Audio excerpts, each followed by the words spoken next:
Hi friends, today మామిడికాయ పచ్చాపల curry అండి. వీడియోలో చూపిస్తున్న విధంగా చేపని శుభ్రంగా చేసుకొని ముక్కలు కడుక్కొని పక్కన పెట్టుకోవాలి.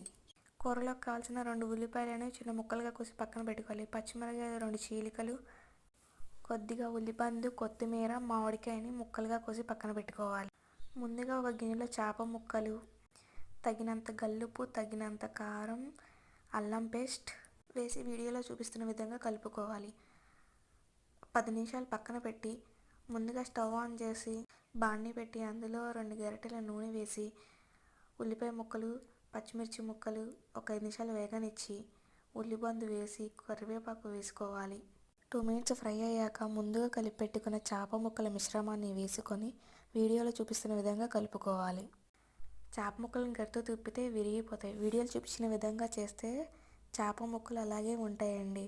అల్లం పేస్ట్ వేసి కలుపుకొని తగినన్ని నీళ్లు పోసుకోవాలి. కొత్తిమీర వేసి మూత పెట్టి ఒక 5 మినిట్స్ మగ్గనివ్వాలి.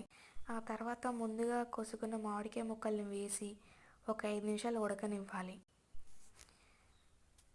ఒకసారి కలుపుకొని ఒక 5 మినిట్స్ ఉడకనిచ్చి స్టవ్ ఆఫ్ చేసి దించుకుంటే మామిడికాయ బొచ్చ చేపల కూర రెడీ. వేడి వేడి అన్నంలో సర్వ్ చేసుకొని తింటే చాలా సూపర్గా ఉంటుంది.